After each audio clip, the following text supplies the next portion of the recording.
Comics.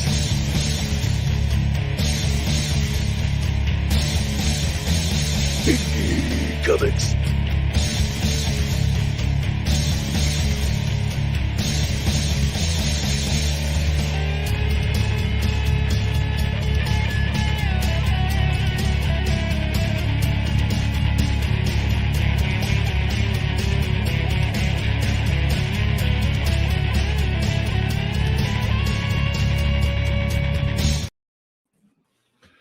Welcome to another episode of the Omen Revelations podcast. Today we're going to be talking about the neo-noir crime anthology film Sin City that came out in 2005, the sequel A Dame to Kill For from 2014, and comparatively the Sin City graphic novels by Frank Miller that they are based on. But before we get started, was there anything you wanted to say, Steve?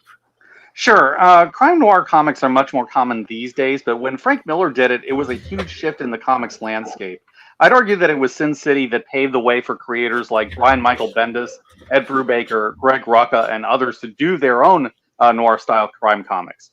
Miller wrote some landmark books that opened the door for the crime genre to flourish in comics, but these are also stylish comics with real visual impact, and they do the black and white format better than any book I've seen. I'll also add that the Sin City movies are the most comic-accurate comic book films I know of. So much so that there's little point in recounting the comics at all because they're just that close to the films. If you want to know why I don't have much tolerance for modern comic adaptations and the way they arbitrarily change things for no clear reason, these movies are why. When Robert Rodriguez put these comics on the screen, he made very few compromises, and scenes often look like they came straight out of the book. I'm not saying every comic book needs to be this close to the source. Sin City doesn't have 70 years of comics to deal with like mainstream superhero comics do, and you do have to negotiate that to a certain extent. But what I am saying is that Sin City set the standard for a comic-accurate comic book film, and it did so without compromising the source material at all. In my eyes, after this series, there is no excuse for putting out films that feature the character and name only, where nobody looks or acts like the characters from the books. Sin City showed that you can do better, and that respect for the source material is not an obstacle for making a great comic book film. If anything, that respect makes the movie better when it's the right source material. With the right director who has talent and real passion for the comics, you can make a great comic book film out of anything. And Sin City is a great example of how that's done. I have to agree with all of that. I think the vast continuity of comic book characters absolutely makes it difficult to accurately portray characters and stories on screen. The writing is just too complex to do it exactly. A lot of stories make references to other stories, and even more solitary stories rely on certain background information that is happening at the time. But with Sin City, we're talking about 7 volumes of a story. That is much more easily manageable. As far as the comic book accuracy of the film goes, Steve, you are absolutely right. Granted, we're not talking about 100%, especially when we're talking about A Dame to Kill For, but a whole lot of it is from the comic, and the dialogue and the shots are exactly the same. The only thing I can think of that is even close to the accuracy of Sin City is the ultimate cut of The Watchmen by Zack Snyder, but again, having the short continuity really helped. Yeah, and the original Crow isn't too far off either. I mean, there's quite a bit of James O'Barr in that movie, but I agree that the ultimate cut of Watchmen is for the most part a really rock solid adaptation, although they did change the ending a bit. But Sin City holds the crown for comics accuracy in my view. Definitely the gold standard for that. But speaking of wanting to keep things comic book accurate, let's get into the pre-production stuff of the first film. It actually took some work just to get Frank Miller to agree to let Robert Rodriguez be the director and writer to translate, not adapt, the Sin City graphic novels into film. Robert Rodriguez called up Frank Miller long distance many times trying to convince Miller, but Miller remained skeptical about the possibility of truly translating the film rather than just adapting it. Plenty of filmmakers saw the cinematic potential of Sin City and had approached him before, but Frank Miller had plenty of experience, sometimes negative, dealing with Hollywood in the past, and didn't want to compromise his vision, and felt that if he handed over the film rights, he would inevitably be doing just that. Miller's position was that adapting the film would ruin the story. So Rodriguez said, I figured out how to do it. We're not going to turn this into a movie. We're going to make the movie into the graphic novel. And he played his trump card and offered to film The Customer Is Always Right Part 1 at his own expense to prove his honorable intentions to translate the comic. And Miller agreed to that. Miller watched Rodriguez's films Josh Hartnett as the smooth talking killer, the salesman, and was impressed. Afterwards, they met up in Manhattan, and Rodriguez showed Miller the teaser he made. After seeing it, Frank Miller finally became convinced that his comics could, in fact, be translated into a film rather than adapted. And so he signed the groundbreaking collaboration between a comic book creator and a filmmaker, with both Frank Miller and Robert Rodriguez being both producers and directors on Sin City. I don't think that ever happened before. Frank Miller definitely has not had the best relationship with Hollywood, so I can't blame him for being reluctant. He's done some writing for Hollywood, so he knows how the system works. Did you know, for instance, that Miller wrote the script for the RoboCop sequels? That was not a situation that ended well for him. Also, the story that became Daredevil the Man Without Fear started off as a failed attempt at a Daredevil film project. So Miller has been in the system for quite a while, and he knows what Hollywood does to scripts and source material. I can't blame him for not wanting to give up Sin City without being certain it could work. But Rodriguez is not a typical Hollywood director, and he was an independent filmmaker who found his own way in. I think that gave him the right level of edge required to make a movie like this work. But Rodriguez wasn't the only director involved in this, was he? No, he wasn't. Quentin Tarantino guest directed the drive to the pit scene in which Dwight talks to the very dead Jackie Boy. It was Tarantino who came up with the idea of Jackie Boy's slit throat affecting his speech, and Del Toro just did that awesome, by the way. And Hmm. Dwight speaking his internal monologue rather than dubbing it in later. But check this out. The Directors Guild of America refused to allow two directors that were not an established team, namely Frank Miller and Robert Rodriguez, to be credited on the film, especially since Miller had never directed before. So to solve this, Robert Rodriguez planned to give Frank Miller the full credit, but Miller would not accept this as it was a joint effort. At the same time, Robert Rodriguez refused to take full credit. So in an outstanding show of solidarity, Robert Rodriguez decided to resign from the guild so that the joint credit could remain.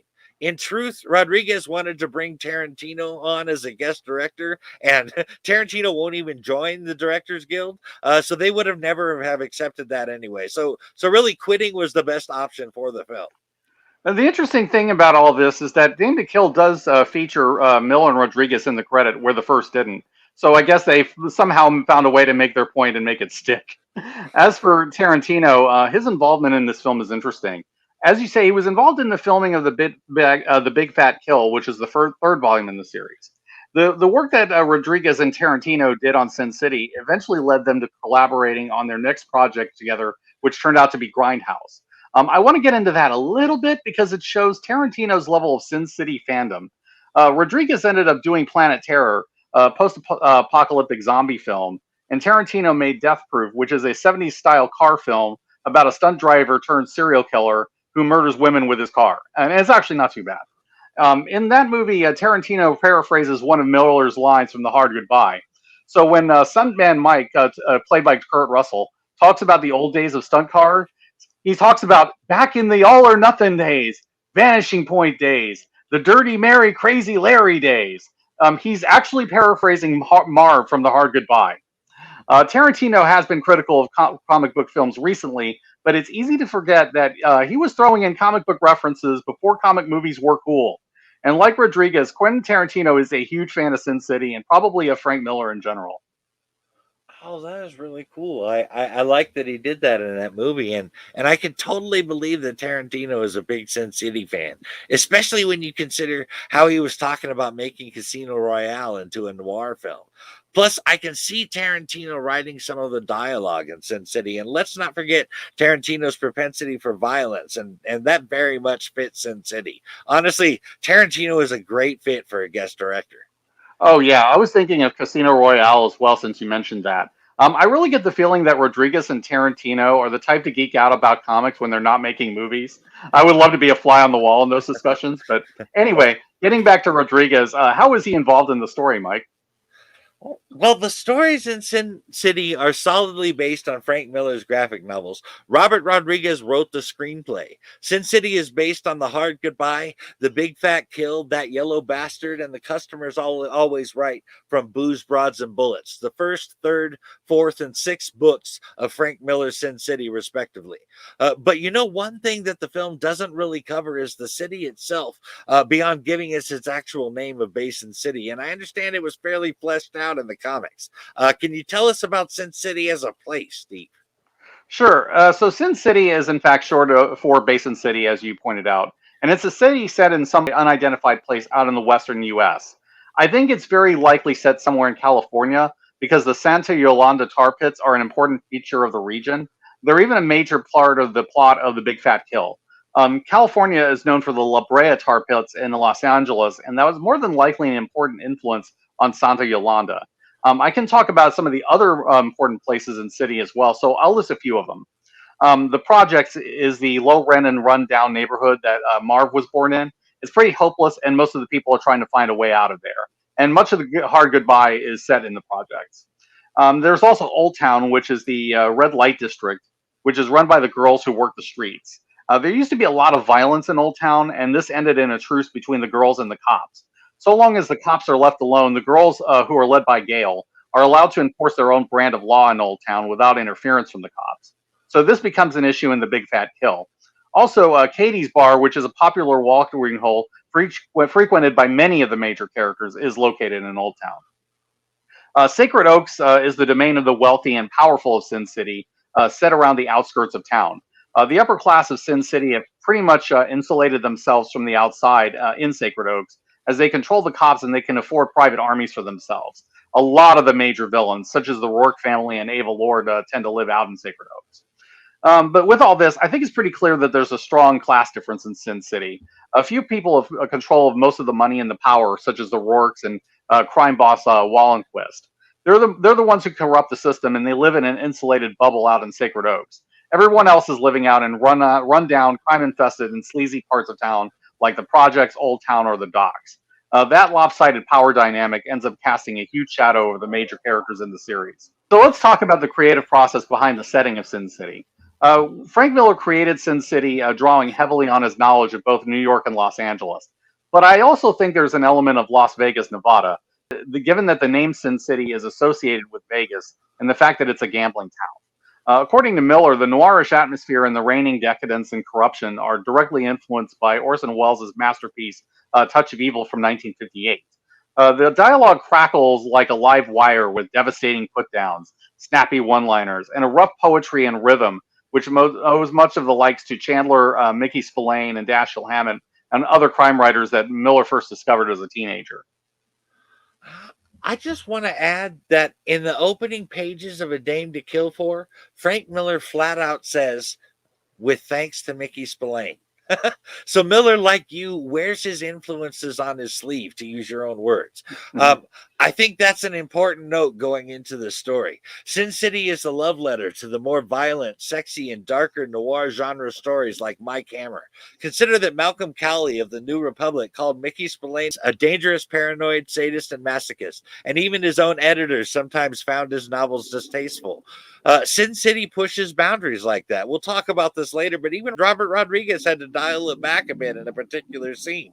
But for me, going into Sin City in general, knowing that those Mike Hammer novels that my dad loved makes me appreciate them even more. And the influences are pretty obvious once you are aware of them. Also, with Miller drawing heavy on Los Angeles for Sin City and the more misogynistic elements of the story, I can see the Raymond Chandler influence on there too, as there is a bit of that 40s and 50s LA in Sin City, particularly with the cops and how the government is run. Absolutely, and there is an air of LA Confidential in this series too.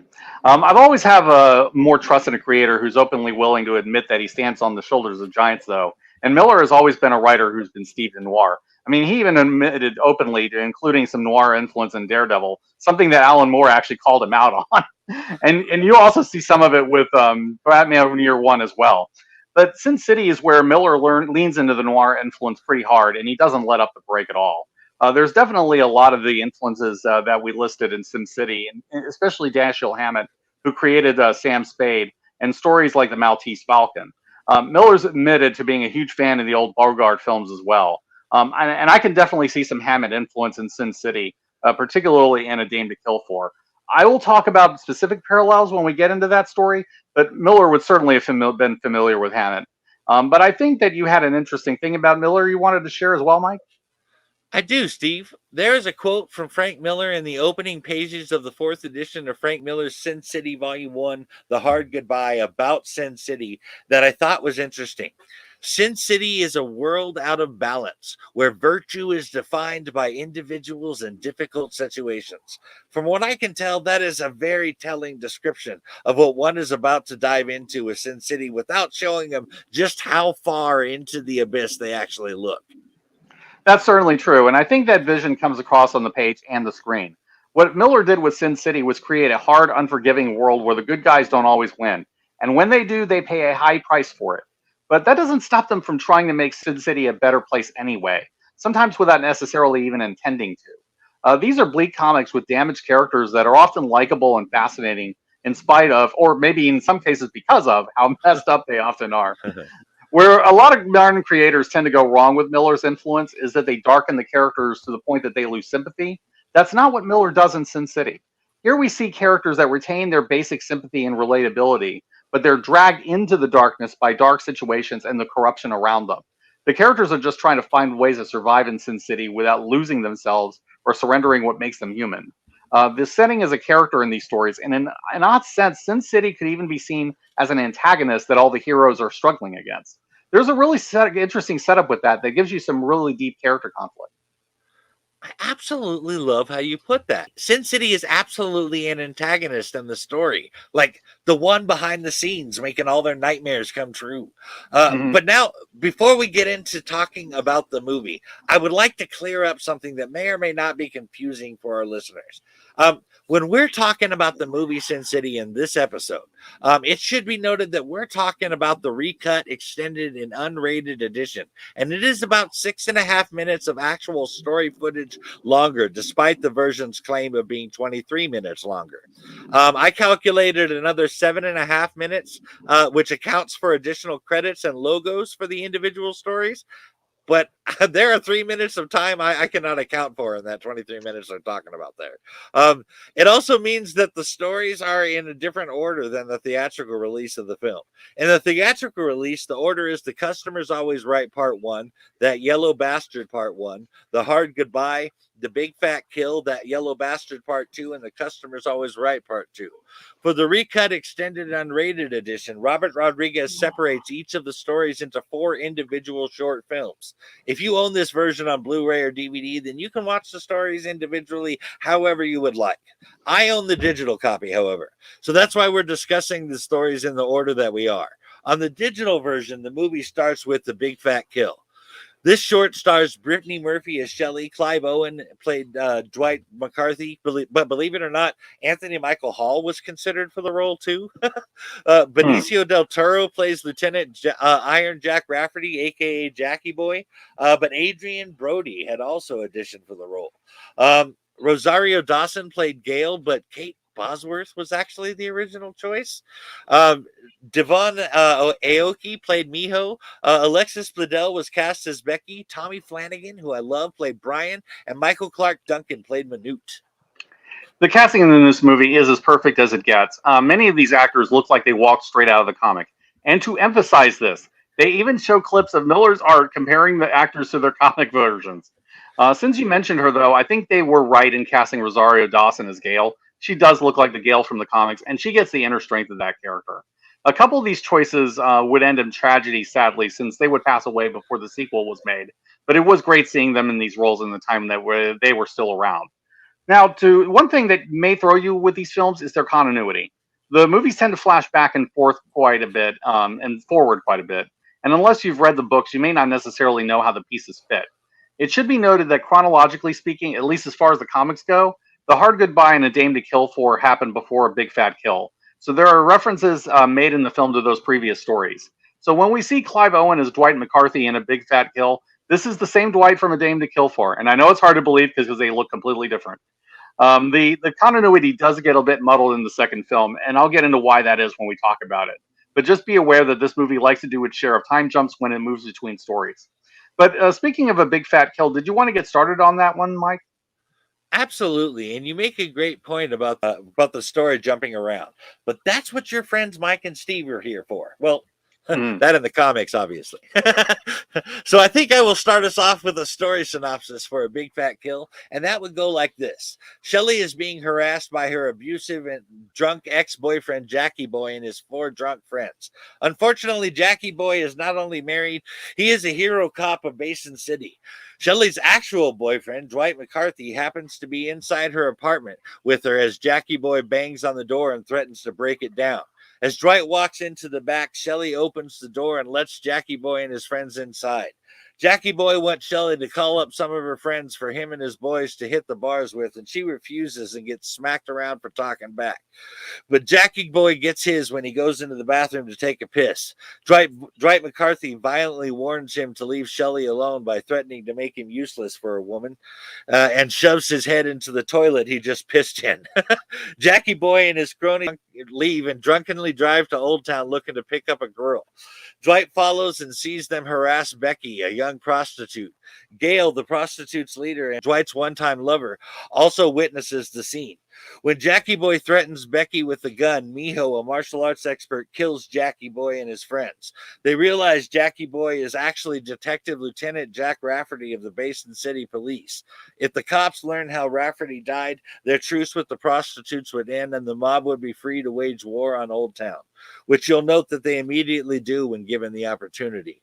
Dwight takes the bodies of Jackie Boy and his troops to the tar pits, where he's ambushed by ex-IRA mercenaries hired by mob boss Wallenquist and his friends. He only survives initially because he had Jackie Boy's badge in his pocket and the bullet didn't make it through. While taking quite a bit of beating, Dwight kills the assassins but is attacked by more of them. He lands in a tar pit while others cut off Jackie Boy's head. Dwight nearly drowns in the tar pit before Miho saves him, and they both fight the mercenaries. The mercenary Brian flees to the sewer with Jackie Boy's severed head, but Dwight and Miho retrieve it after Miho kills Brian and they return to Old Town. Meanwhile, mob enforcer Manute kidnaps Gail, and Becky, threatened with the death of her mother, betrays the prostitutes. Manute prepares the mob's invasion of Old Town.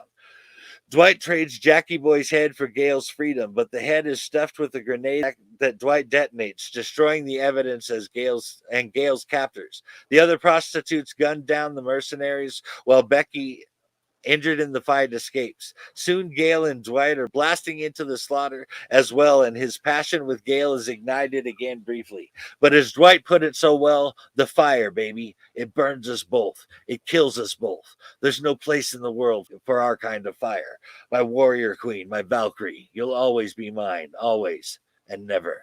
So before we talk about the short and the movie, what can you tell us about how it compares to the graphic novel, Steve? Also, what can you tell us about Dwight McCarthy in general in the comics? The plot synopsis you gave is pretty much exactly what happens in the comic. I remember when A Big Fat Kill came out as a miniseries, and plot-wise, there are no real differences to what we see in the movie. There are some small changes, though. Becky, the Alexis Bledel character, is not killed by the salesman, who is the assassin from The Customer Is Always Right, as we saw in the film. That was a small narrative change to give the movie an ending hook. And as a side, I will just say, Alexis Bledel playing one of the girls from Old Town is shocking considering she used to be in Gilmore Girls, but that's another point. But the idea is that the salesman would bookend the beginning and the end of the film. But he never had anything to do with the Big Fat Kill at all in the comics, at least that I recall. As for Dwight, he's something of a mysterious character in terms of his background. It's hinted that he worked either as a photographer or a photojournalist. He has a history with an editor named Gillerin, I believe. We don't know for sure why he left that job, but Dwight talks about darkness in his past. In A Dame to Kill For, he always talks about not letting the monster out and what happened the last time he gave into it, implying that he once gave into his violent streak and he did something that disgraced him. I wouldn't be surprised if that had something to do with his failed and screwed up relationship with Ava Lord, but we'll get into her soon enough. His role in the story, though, is as a self-appointed protector. He's usually aligned with the girls of Old Town, and he very often works with them to protect their territory. Dwight has an on-again, off-again relationship with Gail, as we saw, who truly loves him, but they have past issues between them. He's also worked as a mercenary for various criminal factions within Sin City. Dwight is also an old friend of Marv's, and we even see them work together in A Dame to Kill For. So Dwight is a guy with some deep connections to a lot of major players in Sin City. Now, Dwight starts off in A Dame to Kill For as a private detective who goes around taking pictures as evidence for wealthy clients. And then we'll get into that story when we talk about the second film. But later in that story, he had plastic surgery to change his face, and by the end, he looks like Clive Owen. In terms of personality, he's a tough guy with a Galahad streak who tends to make really stupid decisions when it comes to women. He's a romantic at heart, but he usually ends up in a streak of damaged or toxic relationships with women who are wrong for him. And those are the main points that are shown in the comics. That really paints a good picture. Thank you for that. In fact, I really like the story now more with it, with that little bit of background in his character. Now, if we could switch over to talking about the film itself, I want to talk about that opening scene with Jackie Boy and his friends at Shelley's place for a minute. When they all first show up at the apartment, one of them is wearing a t shirt with a peace sign embedded with a star and a flag, a symbol also seen in one of Becky's earrings, by the way. Anyway, this symbol is of PAX, the paramilitary peace force from Frank Miller's Martha Washington series of graphic novels, beginning with Give Me Liberty. I thought that was cool, and I would totally put references to my other works in subtle ways like that if I was making a film. It's kind of like how Amy wears an Omen Comics t-shirt and Blitz, or how Danny's friend Gretchen wears a Revelation Comics t-shirt and Dragon Girl Albino Warrior #2. I do love the cross promotion we have going on with those two books. But it is true that Frank Miller likes to drop a lot of visual references in his books. I've even seen him drop references to his Daredevil run, including one character that I want to bring up later. But I believe there's a film reference you wanted to mention as well, isn't there, Mike? There is, and I didn't catch this one at first. I'd like to point out that part of the that opening sequence is an homage to guest director Quentin Tarantino's Kill Bill Volume 2 from 2004. And as he worked on the film and is like really good friends with Robert Rodriguez, I'm fairly certain this is intentionally done. The scene in the bathroom where Dwight shoves Jackie Boy's face into the toilet, it is shot almost exactly like the scene from Kill Bill Volume 2, where Beatrix Kiddo shoves Elle Driver's face into the toilet in Bud's trailer, including the flushing of the toilet. And there's another connection there. The swords used by Miho in Sin City are some of the same swords used by the Crazy 88 from Kill Bill Volume 1. Apparently, Tarantino had just been keeping them in his garage. Yeah, there's no doubt that Tarantino did that on purpose. I'm not sure if it's a case where he was just referencing his own film or if the Kill Bill scene was also a nod to Miller, because the comics came out first, and I believe that scene was in there. Tarantino is a huge fan of Miller and of Sin City, so I could definitely see him doing a cyclical reference between the films and the comic. It's as meta as it gets. Also, I think it's awesome that Miho uses the swords from the classic Crazy 88 fight in Kill Bill. I mean, Miho is one of my favorite Sin City characters anyway. But having her use the Kill Bill katanas is just a nice callback to one of my favorite movies. But there's a reference by Miller I think you wanted to get into, Mike. Yes, there is. See, but I must say that it didn't. I kind of feel like a dumbass a little bit, actually, but it just didn't occur to me that Sin City actually came out first and that Tarantino was, in fact, homaging Sin City and not the other way around. That is pretty cool, actually. And I think you're right. But yes, there was something else I noticed. I have to point out Frank Miller's obsession with the Battle of Thermopylae from 480 BC between the Persian Empire under Xerxes I and an alliance of Greek city-states led by Sparta under King Leonidas I.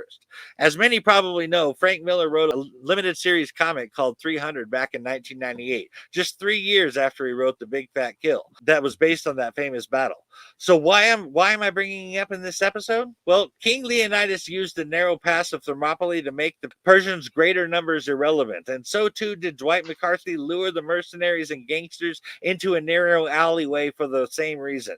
In fact, Dwight's internal monologue, "No escape, no surrender, no mercy," was spoken by the narrator in the 2006 film based on Frank Miller's 300. Frank Miller definitely has an obsession with the Spartans and with Thermopylae. We definitely see him reenact the battle with 300 and its follow-up Xerxes, as you mentioned. But that's not the only time he brings them up. I also recall Miller bringing up the Spartans again with Wonder Woman and All-Star Batman and Robin, and I'm pretty sure he mentioned them at least once in connection with Elektra. If there's a Greek connection to be made anywhere in a Frank Miller story, you're likely to get a Spartan reference in there somewhere. That is awesome. I am quite fond of ancient history and Greek culture, so I could totally relate to his doing that. It's almost like a writer's trademark for him, you could say. I suppose adding mythology into everything is probably one of mine. Mhm. But let's talk about our final thoughts on the film short. As far as the film shorts go, The Big Fat Kill is my third favorite story in the film after The Hard Goodbye at number one and That Yellow Bastard at number two. I think that the standout scene for me has got to be Dwight's drive to the pits with Jackie Boy. That was just a brilliant and inspired way to do the internal monologue of McCarthy. So props to Quarantino for that. But how about you, Steve? How would you rank The Big Fat Kill, and do you have a favorite scene from it? I think I'd go with a big fat kill at a second and that yellow bastard at third. While How to Goodbye is my favorite Sin City story as well, I just felt like they did Dwight really well in this movie, and it's just a lot of bloody fun.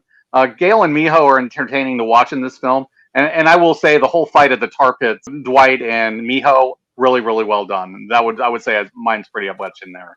Also, Minute is just one of the better villains in the series, and Michael Clark Duncan just nailed him. While Minute does come back in the second film, it's hard to replace the sheer physical presence that Duncan brought to that character. And while I like that yellow bastard, it's much more of a hopeless story than this one. A story that ends up with all the bad guys getting completely annihilated is a lot more satisfying to watch, but that's just me.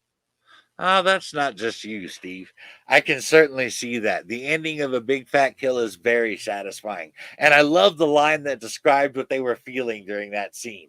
The Valkyrie at my side is shouting and laughing with pure, hateful, bloodthirsty joy of the slaughter. And so am I.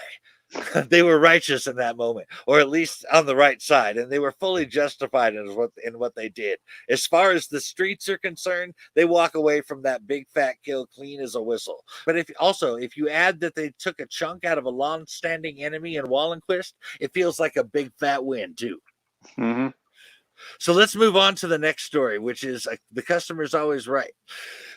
This story stars Josh Hartnett as the salesman, but as confirmed by Frank Miller, the salesman and Wallenquist's assassin, the Colonel, are the same person.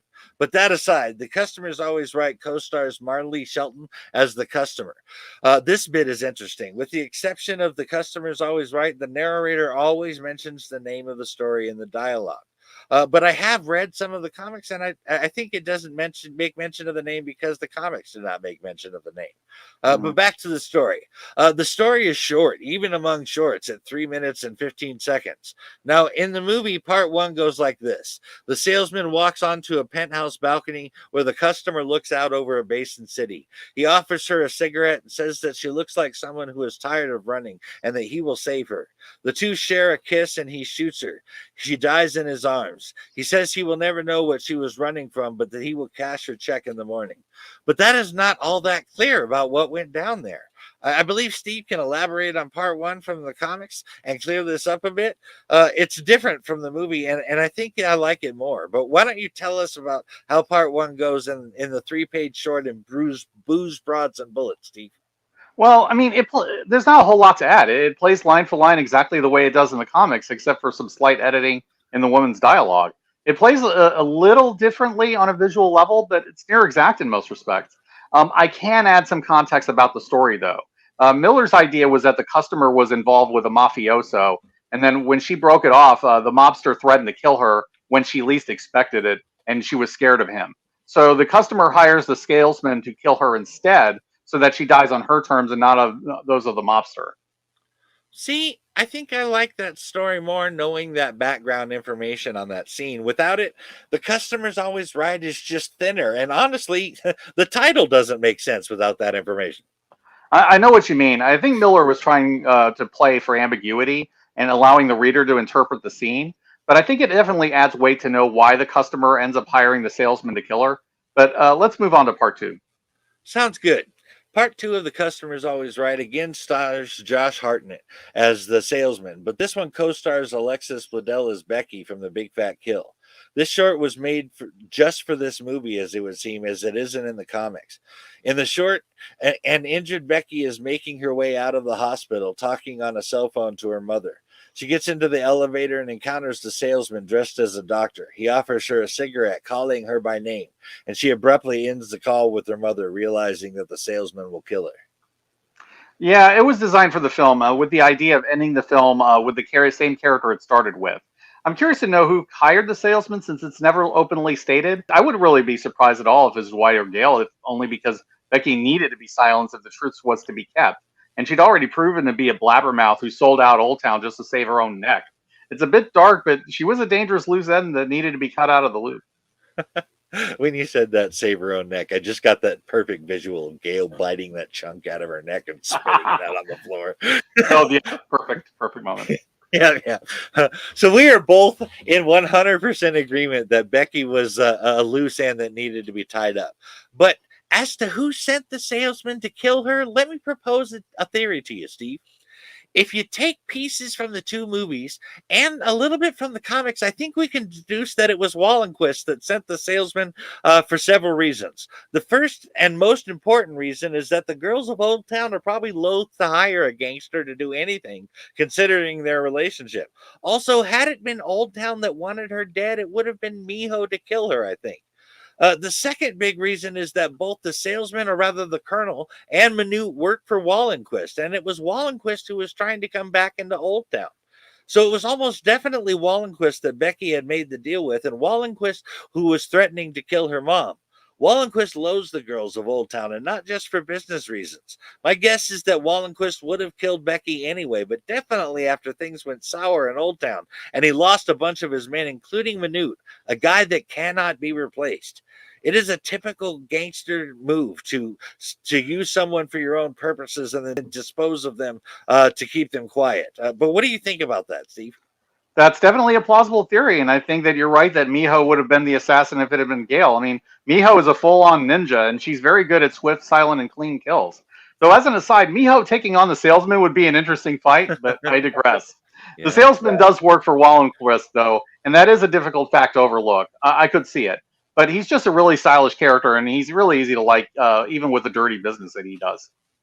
I can see what you mean about the salesman being a likable character. He certainly is. He has that gentleman's charm. I mean, he says he's going to kill you by offering you a cigarette with a smile.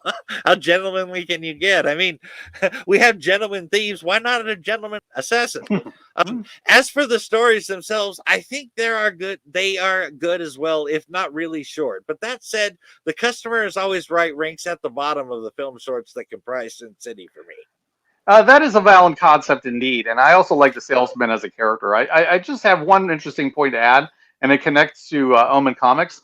So the salesman is also referred to as, get this, the lady killer. I don't think either of us intended it. I know I didn't, but the lady killer is the name that Sarah Baton is called in the Omen verse. I definitely did not intend that and never read the comics until recently for this episode. I actually intended it to mean the opposite of what it sounds like for Sarah Baton. I mean it in that she is a lady and a killer as opposed to Miller's killer of a woman. But I did notice that too about the salesman. So how are you ranking the customers always right, Steve? Yeah, as for the rankings, I have to agree with you. I mean, the customer is perfectly fine, and I like it. I mean, as a film short to show what could be done with Sin City, it absolutely works. But compared to the many great stories in this film, it's just the run of the litter. But let's move on to the high point of the movie. The Hard Goodbye is the case of the first being the best. I think it's absolutely easily the best story that Miller told with Sin City, not just in this film, but with the series in general. This story set the tone for what Sin City was as a series, but it also gave us memorable characters like Marv.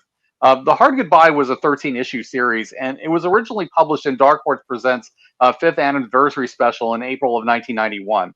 It then continued in Dark Horse Presents 51 to 62 from May 1991 to June 1992 under the title of Sin City. Later reprints would retitle it as Sin City: The Hard Goodbye, distinguish it from the later Sin City series that Dark Horse released. So, what can you tell us about the film version, Mike? The Hard Goodbye stars Mickey Rourke as Marv, Elijah Wood as Kevin, but check this out. Because of the way the movie was shot, Mickey Rourke and Elijah Wood never met until after Sin City was released. And if you consider the fight scenes that they did, that's kind of amazing. Um, Anyway, Jamie King plays both Goldie and her twin sister Wendy. Powers Booth played Senator Ethan Rourke, but both Willem Dafoe and Christopher Walken were offered that role. Jessica Alba plays 19-year-old Nancy Callahan, and Rutger Hauer plays Cardinal Patrick Henry Rourke. reprising their roles from The Big Fat Kill and The Customer's Always Right are Rosario Dawson as Gail, Brittany Murphy as Shelley, Clive Owen as Dwight McCarthy, and Alexis Bledel as Becky. But with all of the casting stuff out of the way, what do you say to doing a story synopsis for us, Steve? Sure, I'd love to get into it. The story begins with Marv having a one night stand with a mysterious woman named Goldie. Marv awakens to find that Goldie had been killed while he slept. He flees the frame up as the police arrive, vowing to avenge her death. His lesbian parole officer, Lucille, advises him to give up, for Marv may have imagined it all due to his condition. Marv interrogates several informants, working up to a corrupt priest who tells him that the Rourke family was behind the murder. And then Marv kills the priest. As he leaves, Marv is attacked by a woman who looks like Goldie, which he dismisses as a hallucination. So Marv goes to the Rourke family farm, and he's subdued by the silent stalker who killed Goldie. He awakes in the basement to find Lucille has been captured after looking to his story. She tells Marv that the killer is a cannibal named Kevin, and that Goldie was a prostitute. They escape the basement, but Lucille is shot by a squad of corrupt cops. Marv kills the cops except for their leader, who reveals that Cardinal Patrick Henry Rourke arranged for Goldie's murder. Marv goes to Old Town to learn more about Goldie, and he's captured by her twin sister Wendy, who he dismisses as a hallucination. Once he convinces Wendy that he's not the killer, Wendy then drops a bomb on Marv. Goldie worked the clergy. Armed with this information, the two return to the farm where Marv traps and kills Kevin. And then he confronts Cardinal Rourke, who confesses his part in the murders. Kevin was the Cardinal's ward. The two men ate the prostitutes to consume their souls, quote unquote. Marv kills the Cardinal in a similarly gruesome fashion as he did to Kevin, and then he's shot and captured by his guards. Marv is nursed back to health, and then the corrupt cops threaten to kill his mother to get him to confess to killing Rourke, Kevin, and their victims. He's sentenced to death in the electric chair. Wendy visits him on death row and then thanks him for avenging her sister. Marv is then executed, though it takes him a couple of tries to electrocute him because he's just that tough. Marv goes out as a badass and the story ends. Is that all you got, you pansies? Yeah. Great synopsis. Marv's story is really a tragedy, in my opinion. I suppose we will get into that later. I have to say, I love the storytelling imagery of having Marv and Goldie make love on that heart-shaped bed. That tells the story about what is going on there, that Marv is falling in love on that bed. That feeds into the imagery of having Goldie's corpse strung across that same heart-shaped bed. Yeah, that's definitely the imagery that Miller is suggesting there. Though the interesting thing about Marv is that he's willing to kill anyone and everything for a woman that he barely knew except for the biblical sense. Goldie's brand of kindness was rare in Marv's life, and women typically didn't give him the time of day. But even if Goldie went to Marv for protection, Marv doesn't really care at the end of the day. I mean, his life has been so devoid of kindness, so covered in blood, that the slightest amount of kindness is something that Marv will murder half of Sin City for, even if it means dying himself. That's an interesting premise to work from. As usual, my friend, you put that very well. It really is amazing how far a little kindness can go with Marv. And I think that night they really needed each other. But if I could talk about a different scene, I think, especially after watching A Dame to Kill For, that Marv was confused on the bridge when it was pouring rain. I'm thinking this for two reasons. Well, it is pouring down big, old, fat drops of rain like a deluge. None of that water is hitting Marv or even bouncing off of his coat or nothing. His hair doesn't even get wet. And then the rain disappears in the very next scene when he's in Old Town that same night. Number two, Lucille advises Marv to give up earlier when she gave him the pills that he may have imagined it all due to his condition. Three, Marv himself talks about getting pretty steamed about what that guy did to Lucille, and so he took his time with him. Apparently, he cut him into pieces. He says, then it hits me like a kick in the nuts. What if I'm wrong? I've got a condition. I get confused sometimes. And with Lucille dead, I can't get my medicine. What if I imagined all of this? What if I finally turned into what they always said I was going to turn into, a maniac, a psycho killer? It occurs to me that this is where Marv snaps, and his reality from this point on is distorted or flat out not accurate, at least in that moment.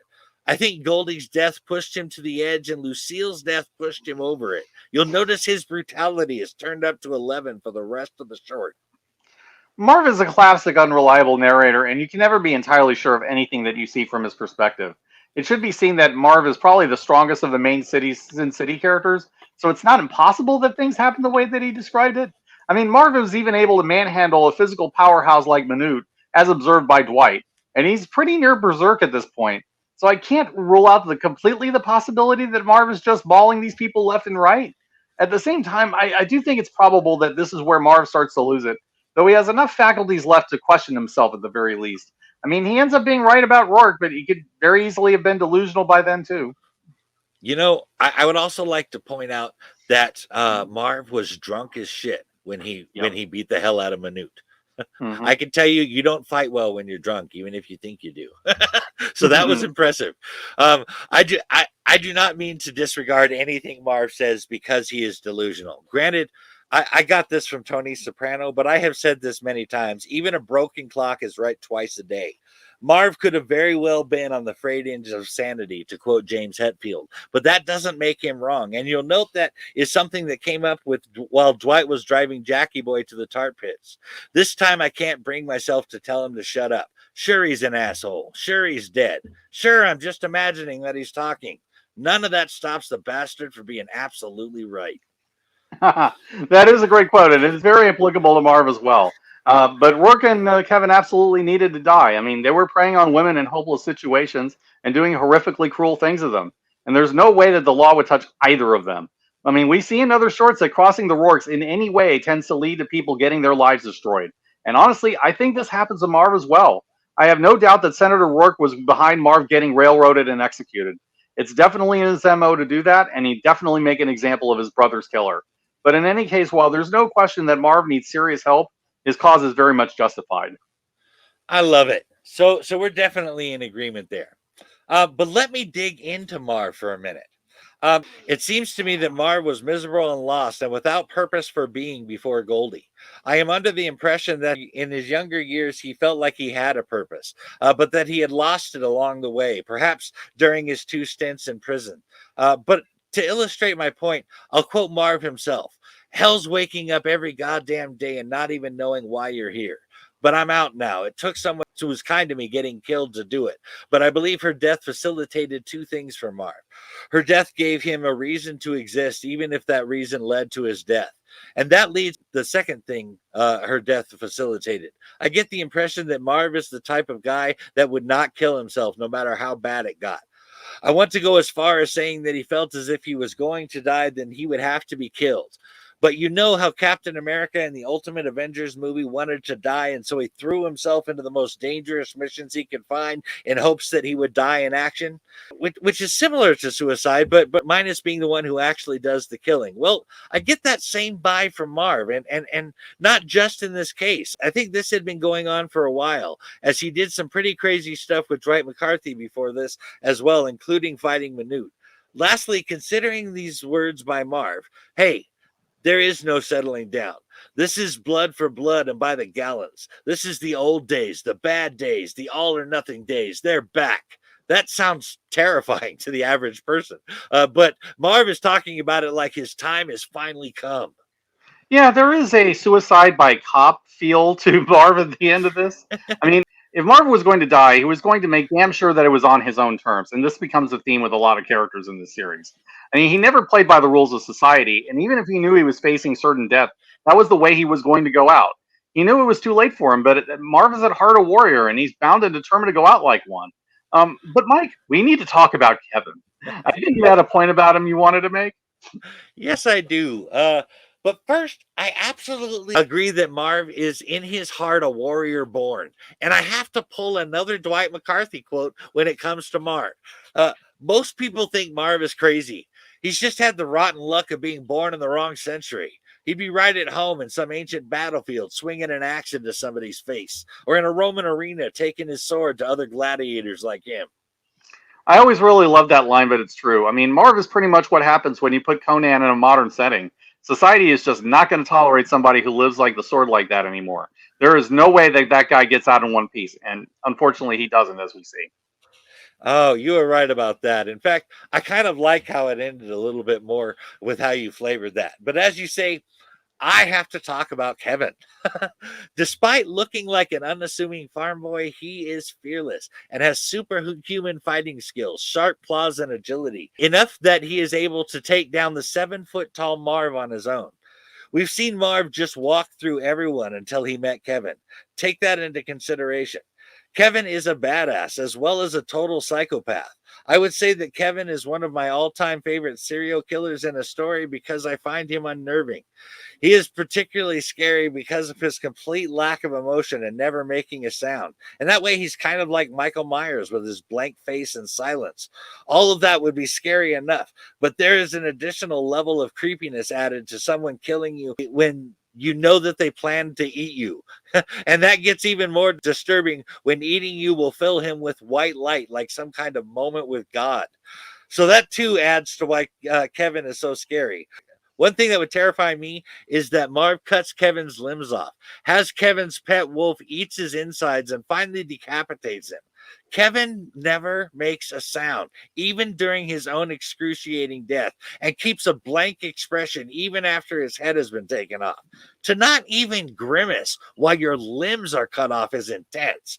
One last thing I would like to point out, though, is that Cardinal Rourke says that Kevin only killed prostitutes, but you'll note that he took a sadistic pleasure in making Lucille watch as he ate the meat off her fingers. So maybe his sadism knew no bounds despite the Cardinal's perception. Kevin is one of the most brutal monsters in all of Sin City, not just because he's a cannibal and because he enjoys preying on women, but because he goes about it in such a sick, twisted way. What I find interesting, though, is that Kevin had confessed to Rourke that he struggled with this. Now, it is possible that Rourke is lying or that Kevin was lying to Rourke, but I doubt it because nobody really gains anything from that. Kevin genuinely believes he's touching God by doing these horrific acts, and that makes him even more of a monster because he's doing evil in the name of God. There's no depth that he won't sink. And Rourke is not only enabling this behavior, he's even joining in. Both of these people deserve the hell that Marv sends them to. Absolutely. Those two are right out of the abyss itself, frighteningly walking among us. But as for my final thoughts on the short, The Hard Goodbye is my favorite film short in Sin City. Uh, I really like the character of Marvin. I like how The Hard Goodbye sets the stage for the ongoing redemption arc in most of the characters in Sin City. They are almost all trying to do one thing right in a series of mistakes in hope of making up for the wrong they have done somehow. That is a big part of the Omenverse and its characters, so I really like that a lot. But how about you, Steve? Do you have any final thoughts on this film short? Yeah, this is a story about people who do horrible things for what they think is a good cause and how far somebody like that will go. Rourke and Kevin believe their sins allow them to touch the face of God, and that religious zeal causes them to destroy people's lives. Marv, on the other hand, worships the memory of Goldie, and he'll go as far as it takes to avenge her, no matter what the price is. In the end, it's Marv who goes the farthest, offering the bodies of his enemies as blood offerings to the woman that he worships. This is easily my favorite short of the film, and I think it still holds up really well even now. Also, as one final side note, Frank Miller is the priest that Marv kills in the confessional. Miller plays minor roles in both films, but I think this was his most memorable cameo. That is true. And actually, he's not the only one to do that either. Director Robert Rodriguez makes a cameo as a member of the SWAT team. But what do you say we get into That Yellow Bastard, Steve? You yellow bastard! Come back and take what's coming to you! I'll bite your legs off! Oh, wait, you meant the other yellow bastard. Sure, let's get into it. Seriously, I have no idea if this was an intentional Monty Python reference, but it still works. Yeah. Anyway, Sin City, That Yellow Bastard began as a 6-issue miniseries that ran from February to July of 1996. However, this one takes a stylistic twist by having yellow run through the black and white. The yellow is the signature color of Ethan Rourke Jr., and his presence is felt with the use of the color in the book. I really like how this black and white story plays with primary colors. In fact, I have to wonder if it was not books like Sin City that inspired the black, white, and red comics. But let's get into the film. That Yellow Bastard really has that noir feel with it being about a detective. The narration is perfectly delivered by Willis, and I love that bad heart angle. It feels very authentic. But let's get into the casting. Speaking of Bruce Willis. Now, as I mentioned, Bruce Willis played Detective John Hartigan, but apparently Michael Douglas was offered the role. That would have been a very different film if had Michael Douglas done that. Mm-hmm. Michael Madsen played Detective Bob. Mackenzie Vega took the role of Nancy Callahan at age 11. Leonardo DiCaprio was originally up for the role of Ethan Rourke Jr., which would have been terrible, but eventually declined the role, and the role went to Nick Stahl. And Steve Buscemi was actually offered the role of playing the part of Rourke Jr. when he became the Yellow Bastard. So reprising their roles from The Hard Goodbye are Powers Booth as Senator Ethan Rourke, Carla Gugino as Lucille, Jessica Alba as Nancy Callahan, Mickey Rourke as Marv, and Brittany Murphy as Shelley from The Big Fat Kill. The cast is excellent, and I feel like Hardigan is a role that was made for Bruce Willis. Willis tends to play as tough guys with a deep level of vulnerability, and you get that in spades with Hardigan. But the really great bit of casting is Powers Booth as Rourke Sr. I mean, Booth is just vicious and nasty as Rourke, delighting in using his power to crush anyone who crosses him. He has a lot of presence and charisma as Rourke, and Booth firmly establishes him as one of the big villains of the franchise. But why don't we get into the story of that yellow bastard, Mike? Oh, Powers Booth does an excellent job on Rourke. He really has the right spirit for the part. But let's get into the story synopsis for that yellow bastard, like you said. On the docks of Sin City, aging police officer John Hardigan tries to stop serial child killer Rourke Jr. from raping and killing his fourth known victim, 11-year-old Nancy Callahan. Jr. is the son of Senator Rourke, who has bribed Hardigan's corrupt partner Bob to cover up his son's crimes. Bob tries to convince Hardigan to walk away, probably in an attempt to avoid having to kill him, and Hardigan knocks him out. Hardigan finds fighting pain from a bad heart, heads into the warehouse where Rourke Jr. is holding Nancy. Hardigan confronts Jr. and shoots off his ear, hand, and genitals. Bob, now recovered, shoots Hardigan in the back, and then again when Hardigan turns around, and Hardigan falls to the ground. As the sirens approach, Bob leaves, and Nancy lies down in Hardigan's lap. Hardigan passes out, reasoning that his death is a fair trade for the girl's life.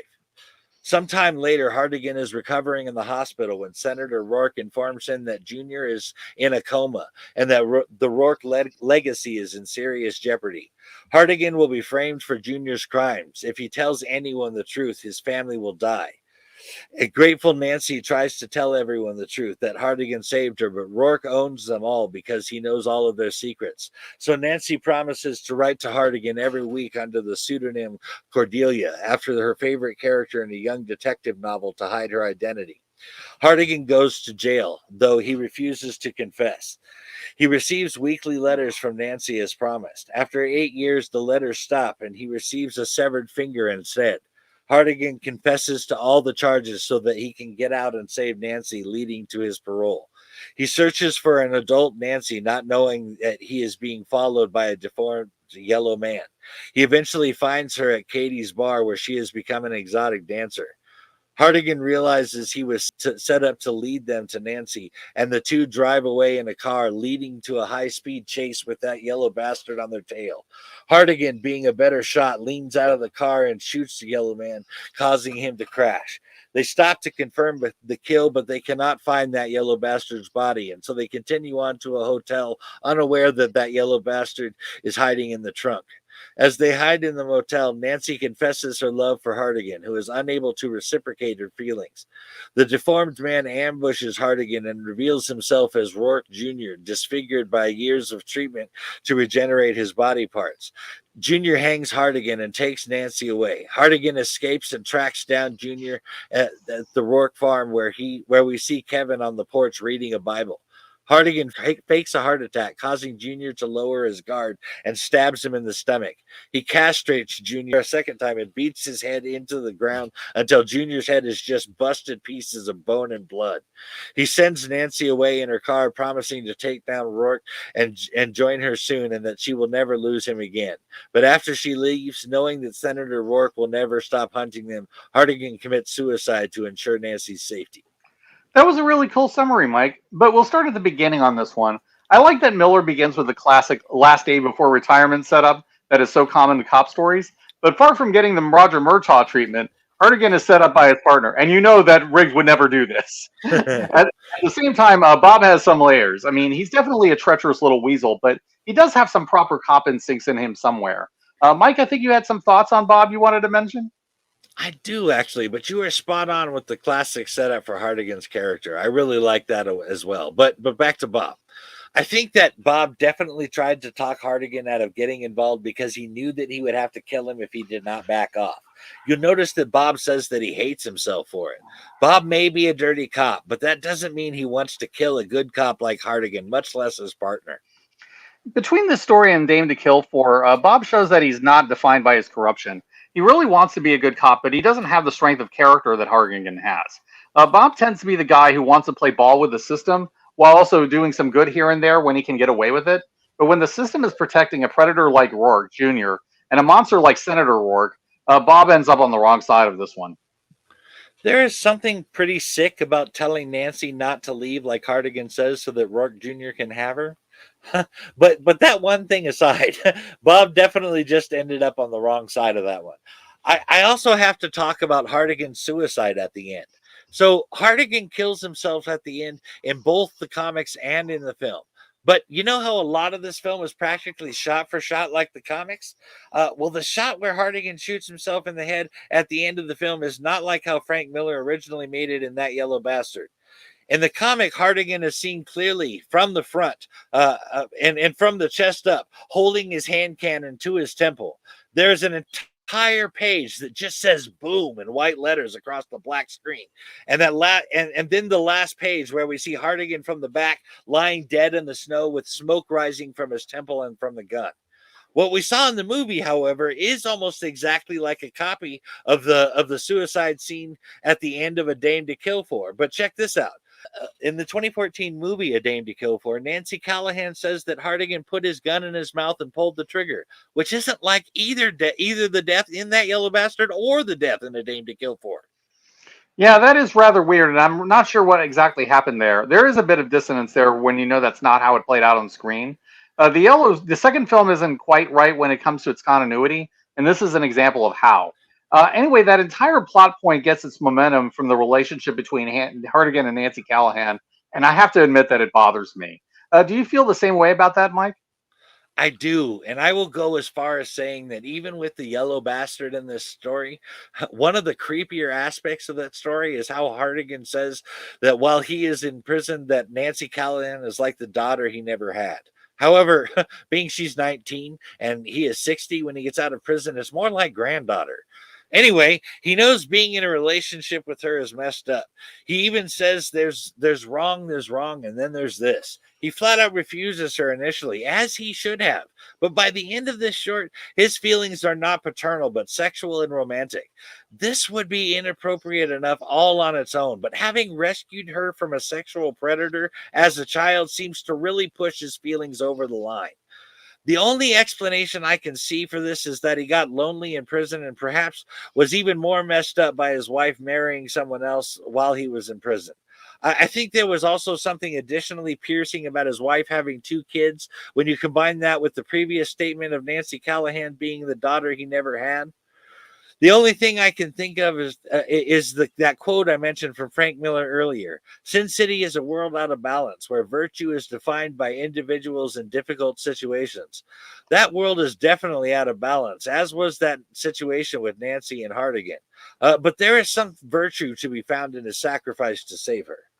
Yeah, Hardigan was willing to give his life to save her, and he does so twice. So there's something nice in the parallel between John's sacrifice at the beginning and his sacrifice towards the end. Nancy is pretty much imprinted on Hardigan, who she's known for most of her life. He's the only man that she can bring herself to trust because everyone else is bought by Rourke. So that level of trust turns into an attraction for her. As for Hardigan, I think you hit on it. It's inappropriate, and he knows it, but he's in a similar situation. Nancy is the only one who knows the truth and who's willing to believe in him after Rourke's frame job. Hardigan's years in prison, the way his old life fell apart, and just being isolated in general made him rely more on her. So because of that, they end up bonding through shared trauma and an inability to trust anyone outside themselves. I'm not excusing it by any means, just trying to understand how it happens that way. But there were some references you noticed in That Yellow Bastard, isn't that right? That does make for a bit more understandable from that perspective, even if it is still wrong. But yes, there were a couple of references I noticed that I want to point out. The cover of the Sin City book, Booze, Broads, and Bullets, that the customer is always right was taken from, can be seen periodically throughout this movie. Its most notable appearance is on the cover of the matchbook that Hardigan picks up to locate Nancy. It is also seen in the background of the of Katie's when Hardigan enters. You can see it to the right on a poster.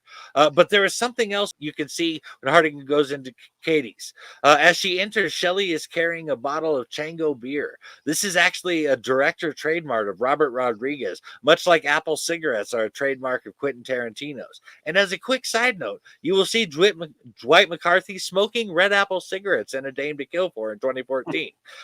You can see Chango beer in 1995's Desperado and from 1996's From Dusk Till Dawn, just to give you some context for that. Oh, good catch. I seem to recall Chongo beer being displayed in the Tarasco bar in Desperado. Now that you mention it, Cheech, as the bartender, ends up serving watered down Chongo, and the customers complain about it tasting like piss. I hadn't noticed that it was a recurring motif until you mentioned it, but it adds up. So I have a few other little tidbits to mention. Robert Rodriguez said in the commentary that the scourging sequence between Yellow Bastard and Nancy was originally shot faithful to the comics. I mean, considerably longer and more graphic than what ended up in the final cut or the extended edition. Rodriguez said that scene was crossing the lines of bad taste even for Sin City. Considering that that Yellow Bastard is one of the darkest stories in the entire series, that is really saying something. Yeah. Nancy and Wendy drive cars with the license plate that reads LEV 311. Frank Miller often puts this into his various stories for the favorite girl character in that story. It's his reference to his wife and his frequent collaborator, Lynn Varley, who was born on March 11th. So most likely LEV are her initials. The cool detective to which Nancy Callahan refers to when she says that she'd sign her letters from Cordelia is Cordelia Gray from the novels of P.D. James.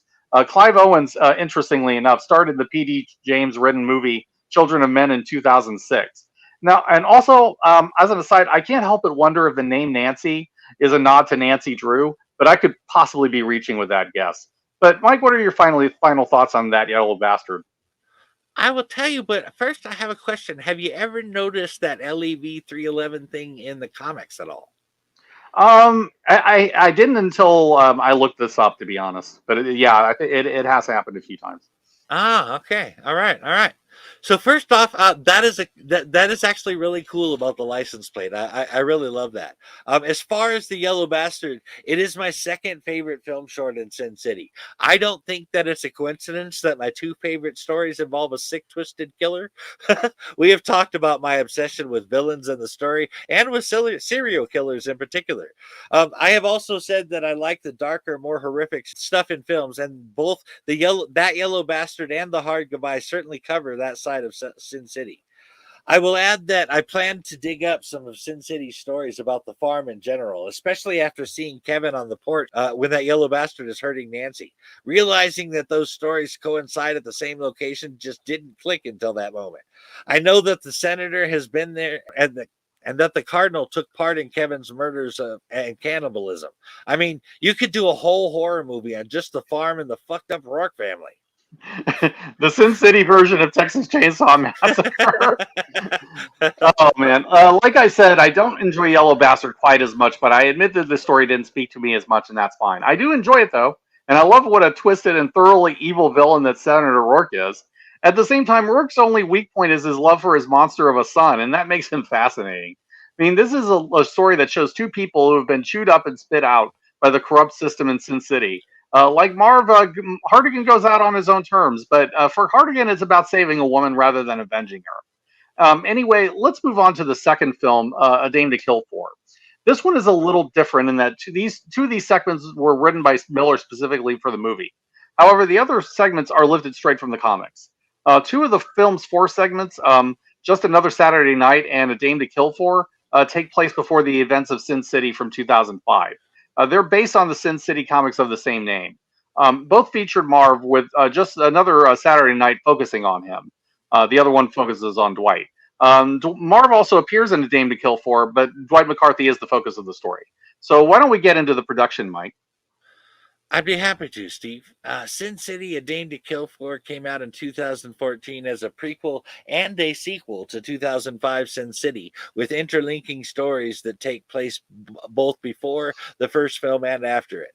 A Dame to Kill For was directed by Robert Rodriguez and Frank Miller, just like Sin City had been. But check this out: there are 20 executive producers on Sin City: A Dame to Kill For. Huh. So getting funded was clearly an issue, it would seem. Uh, but Sin City 2 was a long time in coming for other reasons, too. In 2005, after Sin City was released, Rodriguez announced plans for a follow up film that would feature many of the same characters based on A Dame to Kill For.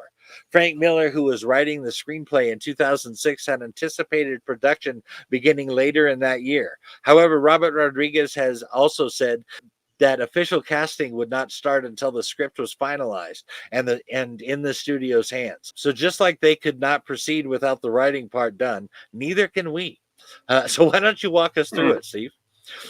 Sure, let's do this. At the 2007 Comic Con, Frank Miller confirmed that he and Robert Rodriguez had completed a script, but blamed the Weinstein brothers for the delay. In August 2011, Rodriguez stated that the script was almost completely finalized and that he had already received funding for the film and that production would commence with once the script was finalized. However, where Rodriguez wrote the screenplay for Sin City, A Dame to Kill For was written by Frank Miller himself, and it's primarily based on the second book of the Sin City series of the same name. One of the smaller plots of the film is based on the short story Just Another Saturday Night, which comes from the Bruised Broads and Bullets, the sixth book in the comic series. The Long Bad Night was an unpublished Sin City story that Miller retooled as a segment in this movie. It never appeared in the comics at all. Likewise, Nancy's Last Dance is another story that never appeared in the books. So they're all Miller stories, but only two of them were directly adapted. What can you tell us about how the production went, Mike? In March 2012, Rodriguez announced that production on Sin City 2 would begin in mid 2012. He also mentioned that the cast would be of the same caliber and eclecticism as the previous film. It was also announced the film would be released in 3D. And speaking of 3D, the film's budget was $60 million, making this the most expensive movie Robert Rodriguez had made up until that point. On April 13th, 2012, the film was confirmed in addition to the new title, Sin City: A Dame to Kill For. The film was expected to go into production in the summer of 2012, but principal photography began near the end of October of 2012. On June 17th, 2013, the film's release date was pushed back from October 4th, 2013 to August 22nd, 2014. However, Rodriguez later explained that the film was always intended for a release in 2014 and that they were merely holding the October date for Machete Kills. It should also be noted that the spot was not held very well. Machete Kills came out in September of 2013, not in October. I can't imagine that all the delays would have helped this movie. I mean, the second film already had a long gap already, made all the more pronounced by all the delays. But speaking of the delays having an impact on the film, why don't we get into the casting of Dame to Kill For, Mike? Sure thing, Steve. A Dame to Kill For stars an ensemble cast, including returning cast members Ricky Rourke as Marv, although they did not do his makeup the same way and he looks different in this film. Jessica Alba as Nancy Callahan, Rosario Dawson as Gail, Jamie King as Goldie and Wendy, Powers Booth in his final film role as Senator Ethan Rourke, and Bruce Willis as John Hardigan. But there were several new faces and some characters needed to be recast. During the 7-year gap between the first Sin City film and when principal photography started on the second movie, both Brittany Murphy and Michael Clark Duncan died. Although she played a supporting role in A Dame to Kill For comic book, the character Shelley was retired from the film verse rather than be recast out of respect for the late Brittany Murphy. In October 2012, it was confirmed that Devon Aoki would not reprise her role as Miho due to her second pregnancy, and that Jamie Chung would take over the role in the second film. Although Michael Madsen was initially announced to be returning as Detective Bob during production, Jeremy Piven replaced Michael Madsen as Detective Bob. And just in December of 2012, it was announced that Dennis Haysbert would replace Michael Clark Duncan as Manute. And honestly, while he is not Michael Clark Duncan, who else could be? Duncan was one of a kind. That said, I felt that Haysbert did a decent job. In 2006, when Rodriguez first started putting together ideas for Sin City 2, he considered Johnny Depp for the role of Wallace, the lead character of Hell and Back. Apparently, he was hoping to adapt it for one of the film's 3 segments. However, the idea for Hell and Back was scrapped. But the part of Dwight McCarthy was originally offered to Johnny Depp instead, and he declined due to scheduling conflicts. But I think he could have done well in the role. In January of 2013, it was reported that Josh Brolin was cast to replace Clive Owen as Dwight McCarthy. Yeah, the long wait between films really had an unfortunate impact on the film's casting. Not that the casting choices generally aren't good. I mean, there are many that I like a lot. But losing both Brittany Murphy and Michael Clark Duncan really hurt the film. I think they were probably right to retire Shelley and just recast Manute. I agree that Haysbert did it as well as anyone could have in succeeding Michael Clark Duncan. I didn't have a problem with the new Miho either. I do wish that they had gotten Michael Madsen back, though, because he looks like the Bob from the comics in a way that Jeremy Piven just doesn't. But at least they were able to get Powers Booth back for this film because he looms large as the movie's big villain in 2 of the segments. Oh, I agree. I will. I also think that Clive Owen not playing Dwight McCarthy hurt the film. I like Brolin as an actor, and I even think he did a decent job as Dwight. But I know that for this role, Clive Owen would have been better. But there were all new characters in A Dame to Kill For too. During initial pre-production in 2005, Angelina Jolie was said to be Rodriguez's first choice for the role of Ava Lord, so much so that he was delaying production to correspond with her pregnancy, according to Rosario Dawson. However, there were other frontrunners, including Selma Hayek, Rose McGowan, Rachel Weisz, Anne Hathaway, Scarlett Johansson, and others. However, in January of 2013, it was officially announced that Ava Green had been cast in the role. Jake T. Austin auditioned for the role of the brand new character Johnny, but that same January it was confirmed that the role went to Joseph Gordon-Levitt, who took the role despite being offered roles in 2014's Guardians of the Galaxy and 2014's Godzilla, which I think says a whole lot considering how huge those films were.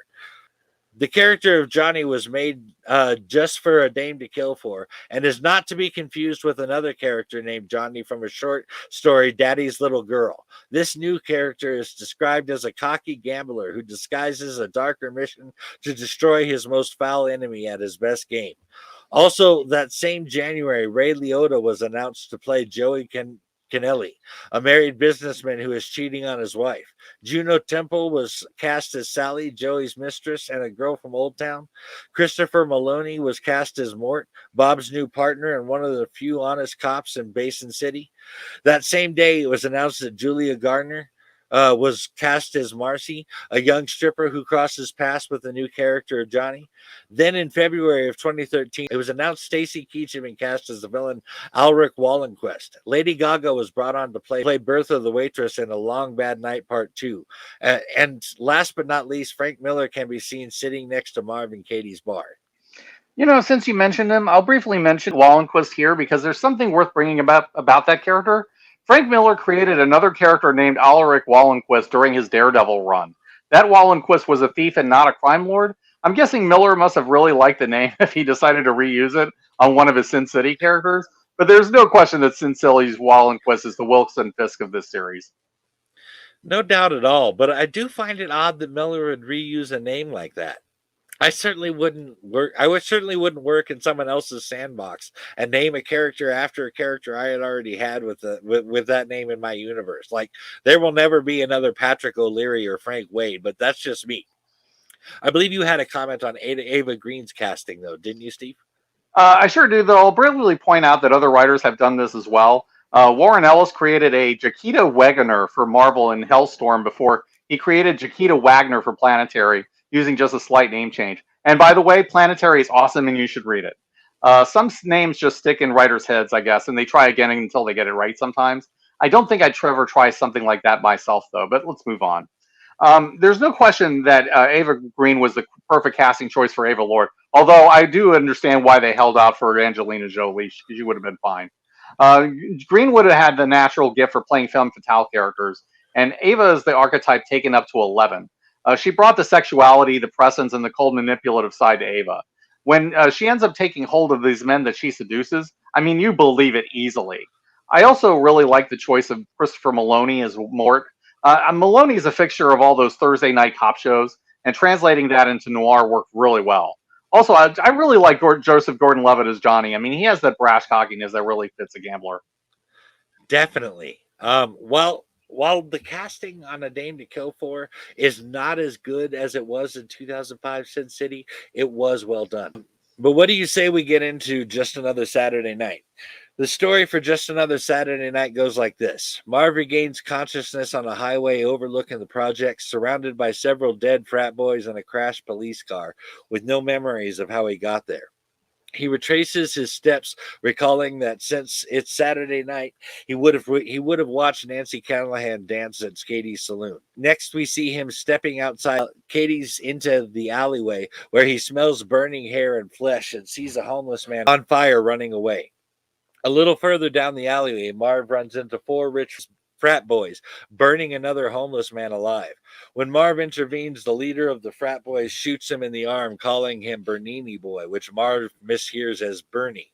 They flee, and Marv follows them, stealing a police car on the way, which he crashes into their car, leading to his blackout and memory loss. He follows the two surviving frat boys into the projects, the neighborhood where he grew up and where he has people everywhere. With the assistance of the deadly residents lurking in the shadows, he dispatches the frat boys, killing their leader himself after questioning him about being called Bernini Boy, and learns that it is a brand of the coat he is wearing. After slitting the boy's throat, he considers his coat as he realizes he cannot remember where he acquired it. Probably the way that he acquires all of his coats. He killed the guy that owned it. Anyway, this story is perfectly fine. I mean, not amazing like some of the early Sin City volumes, but it works as a cold open. You get Marv doing what he does best and just tearing through these kids. I mean, Marv has a bit of his restraint here. I mean, at least compared to the Hard Goodbye, but he doesn't let anybody off light either. It's a good action set piece, but nothing truly thought provoking or incredible. The short just does what it needs to, and that's good enough. That is a pretty good assessment, and I think I can get behind that. But if I could talk about Marv again for a minute, basically all of the stories in A Dame to Kill For really add to my perception of Marv as a tragic figure. He is the biggest, toughest, meanest guy around, but there is clearly good in him. While he is willing to hurt and kill, he is not willing to do it for just any reason, and not to just anybody. He often talks about how he doesn't mind hurting this or this group or that group because they are genuinely bad guys. While he cannot remember it all or make sense of what he does remember all that well, doing things like taking out those pieces of shit frat boys was definitely a public service in Sin City, or as Marv puts it, his civic duty. Yeah, agreed. Marv is in a more rational place than he is in the Hard Goodbye, so I guess he's on his meds in this one. But he's a character who values kindness, and he only ever really gets nasty against people who have really asked for it. But when he does, watch out, because Marv likes him some retributive justice and then some. Actually, I read a scene in the comics where, and I was really kind of surprised by it, where Marv is full on getting threatened over and over by a guy who is trying to show off in front of his friends, and and Marv actually gives him many, many chances to walk away. Just flat out tell him, look, man, you don't want to do this. Just walk away. And even others tell the guy, look, man, just walk away. You don't want to mess with Marv. Finally, he has to handle the guy, but Marv doesn't just unload for the sake of unloading. That's one of the things I like about him, actually. He's not a wannabe out there trying to prove himself. However, there are lines you just don't cross with him. But I believe you had a story synopsis for us, didn't you, Steve? I do. So let's get to the first part of the long bad night and the plot of the story. Johnny, a cocky young gambler, arrives in Sin City and heads to Katie's bar. He immediately hits the jackpot on multiple slot machines. Taking a young waitress Marcy with him as a good luck charm, he buys himself into the backroom poker game led by the all-powerful Senator Ward. Johnny repeatedly wins in the high-stakes game, and he cleans the senator out. One other player, the corrupt police lieutenant Leibowitz, warns him to free the city. Instead, Johnny takes Marcy out for a night on the town. I mean, he walks her home, and then Rourke's goons suddenly attack him. He fights them off, and he tells Marcy to meet up at a hotel, and he's escorted into Rourke's limousine. In payment for the humiliation that he suffered at the card game, Rourke takes back his money and uses a pair of pliers to break the fingers of Johnny's playing hand. They toss Johnny out of the car, and the senator shoots him in the leg. I mean, Rourke reveals that he recognized Johnny as his illegitimate son. However, he remarks that he only considered his dead son Rourke Jr., who he thought of as his own flesh and blood. So he leaves Johnny alive, preferring to let him suffer, and Johnny swears revenge. That pretty much covers it. I mean, what an exciting first half of that story. I mean, the real standout thing about this story is Rourke. It is one thing to hold the secrets of the whole city and being able to collapse it all like a house of cards if anyone turns on you. But it is entirely another thing to constantly rub people's nose in their shit all the time and play power trips on them. Uh, Take that little poker game, for instance. Everyone at that table does not want to be playing poker with Rourke, and they cannot, as they cannot win, but they are forced to be there just to endure the humiliation. I can't help but think of Hardigan's line, "Death is just like life in Sin City. There's nothing you can do." Either they play to lose or Rourke just destroys them all while basking in their fear of him and getting off on it. That kind of rule will only be tolerated for so long. Pretty soon, the hatred of that ruler is going to supersede any fear of repercussions that he might bring. And there will be a flat out revolt. And I'm not talking about a peaceful passing of power. Rourke's head will be carried through the streets on a pike. If you want proof of this, I point you towards just about every tyrant in history I've ever heard of. I agree that that kind of leadership is unsustainable. I mean, Rourke is unbelievably petty, and he will ruin you for any little thing he can just because he can do it. We've already seen the lengths he took to destroy Hardigan, and he just did far more to Rourke than Johnny did. But Rourke is so awful that he breaks his own son for outplaying him in his own game, and that takes Rourke to a new level of evil. At the same time, I mean, Johnny definitely inherited the Rourke charisma and ego, even if he was never formally acknowledged. I mean, the two are honestly a lot alike, including their absolute refusal to lose the game under any circumstances. I mean, Johnny ends up learning a hard lesson for it, but he grows from it later, at least. We are of one mind on Rourke, it sounds like. Honestly, I think he gets off pretty lightly in this movie. He doesn't even get half of the death that he deserves, but at least he does get his in the end, and that is at least moderately satisfying. It's not cutting off his arms and legs, tying him to a tree, and letting a dog eat him alive, but it is something. And Johnny definitely does learn that maybe being cocky was not the right card to play, if you'll pardon the pun. Anyway, let's get into A Dame to Kill For, Steve. Let's do that. A Dame to Kill For was the second Sin City series and the first to be released as his own miniseries. The six-issue miniseries was released in 1993, and since then it's been reprinted in 4 different editions.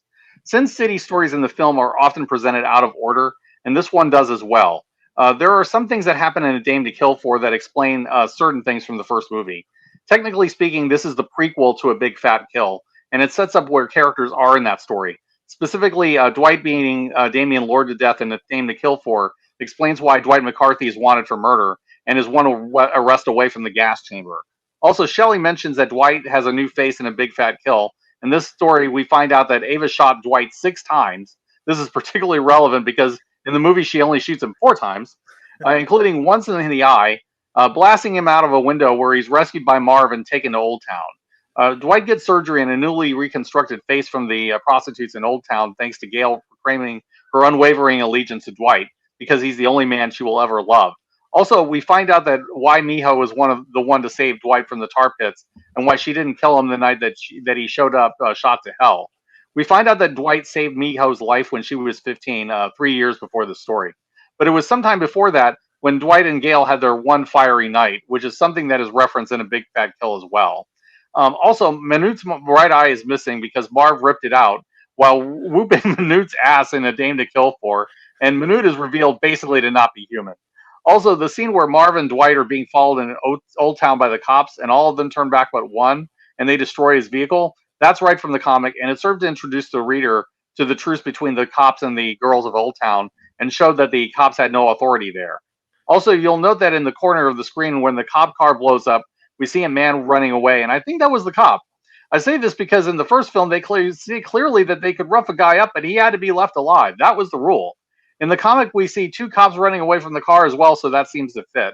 So you probably could see A Dame to Kill For and The Big Fat Kill as 2 chapters in Dwight's overall story. If I could just comment on something real quick. You mentioned that Ava actually shot Dwight 6 times in the comics. And that is absolutely true. But the last shot in particular should be noted. In the comics, after she has shot Dwight 5 times and he falls out of the window, she runs to the window. I'm just pissed as hell. You can see it on her face. She leans out the window and shot him that 6th time while he is laying on the ground. Just damn. There was real hate behind that attempted kill, and I would say that she must have been raging mad to be so bold. Not only did a guy just fly out of her window, she advertised who did it by leaning out that window. I don't know if that was some kind of power play or what, but it doesn't seem like a good idea to advertise that you just killed the protector of Sin City. No, it's really not, especially since Dwight has some really dangerous friends, including Marv, Gale, and Miho. My feeling is that Ava wasn't acting entirely out of her usual cold and calculating manner in that moment. I think Dwight is really one of the few people that can genuinely get under Ava's skin and push her buttons. But why don't we get into the plot of The Dame to Kill For, Mike? I'd love to, Steve. A Dame to Kill For is the crux of this movie, and the story goes something like this. Years before a big fat kill, Dwight McCarthy attempts to put his violent past behind him, working as a private detective and leading a life of complete sobriety, and struggles daily to refuse his inner demons while simultaneously longing and aching for a chance to cut loose and feel that fire again. He reminds himself of what happened last time he let go and what he did after saving the life of Sally, a sex worker who nearly is murdered by her business lover. He receives an unexpected phone call from his former lover, Ava Lord, who left Dwight 4 years prior for a wealthy tycoon, Damian Lord. She begs him to meet her at Katie's saloon, and despite his embittered feelings, he agrees. When Ava arrives, she slithers over to him and begs for forgiveness for leaving him and implies she is afraid for her life. But Dwight knows that she is evil and a lying manipulator, so he's not even hearing her bullshit. Or at least that is his front on the outside. It is around this time, however, that her massive chauffeur, Manute, arrives to escort her home, and Dwight steps to Manute to defend her, basically tossing his front of not caring out the window. However, Dwight is unable to get her out of his mind and sneaks into Damian Lord's estate later, where he observes Ava swimming in the nude, but he is caught and beaten unconscious. Dwight is returned home where a nude Ava waits for him in bed. He tries to throw her out, but he can't resist her and they make love. She tells him that Damien and Manute torture her physically and mentally, and she knows Damien will kill her soon. Manute arrives and takes a couple shots of all that the naked Dwight could muster in a couple of punches, and Dwight describes punching Manute like hitting a vault door that didn't move. But with a single punch to the chest, Dwight is sent buck naked out the window and into the street with a single punch Dwight describes as being hit with a wrecking ball. Determined to rescue Ava, Dwight goes to Katie's and gets Marv wasted so that he can manipulate him into fighting for him and even dying for him if necessary. And he has zero guilt about it. He figures that if he wasn't using Marv and putting him in danger, someone else would be. Basically, Marv is cannon fodder for Dwight, just like he was for Nancy, and Dwight especially acted like Marv deserved it. Anyway, Marv and Dwight mount an assault on Damian Lord's compound. Marv and Manute fight, and while Manute is gets some good shots in initially, Marv beats his ass, putting him in traction and tearing out his right eye. Dwight confronts Damian Lord, who denies Ava's accusations, and an enraged Dwight beats him to death based solely on the words of Ava. As he reacts in horror, Ava appears and shoots Dwight 3 times, taunting him and thanking him for helping her murder her husband and take over his fortune. Then, with one of the more wicked looks I have ever seen in a woman's eyes as she relishes in the evil, Ava shoots Dwight in the eye with a force shot that forces him to fall out of the window in his birthday suit, where Marv rescues him and takes him to Old Town. Dwight's old flame, Gale, recognizes him and saves his life.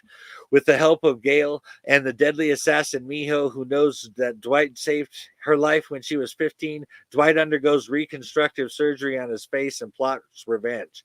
Meanwhile, 2 detectives, Mort and Bob, yes, this is the same Bob that was Hardigan's partner, according to the casting, and investigate Damien's death. Ava claims Dwight was an obsessive ex-lover, and he killed her husband in a jealous rage. Bob is skeptical, but Ava plays her one con card game on Mort and seduces him since he believes her every word. They begin an affair despite Mort being married, and Ava pressures him to find and kill Dwight. When Mort, obsessed with Ava, attempts to track down Dwight in Old Town, an action that would break the truce between the police and the prostitute, Bob attempts to stalk him and talks some trash about Ava too. An enraged Mort shoots Bob in the face, then commits suicide afterwards. Out of options, Ava reluctantly partners with the mob boss Wallenquist. Meanwhile, Ava Lord throws a party in hopes that Ulrich Wallenquist would come and she could propose a joining of hers and Wallenquist's empires. She does and he does, and they came to an agreement. Ava Lord must produce the corpse of Dwight McCarthy along with a confession signed by him saying that he did kill Damian Lord. In return, Wallenquist will deal with the prostitutes in Old Town by calling in a specialist from Texas. Dwight, now raging with vengeful wrath and his newly reconstructed face, takes Gale and Miho with him to Wallenquist's estate, posing as Wallenquist specialist from Texas. Inside Ava's estate, however, Manute sees past Dwight's new face and captures him. Gale tricks the guard. Gail tricks the guard watching her into coming over to the trunk, and when she opens the trunk, Miho springs up and slashes his throat with her katana. Meanwhile, Dwight shoots Manute 6 times with a hidden 45 he had up his left sleeve, but it does not kill him. Manute mocks Dwight, saying 6 bullets and not a single head wound. Then Manute aims his gun shakily at Dwight, but Dwight kicks him back into the water Ava was in earlier.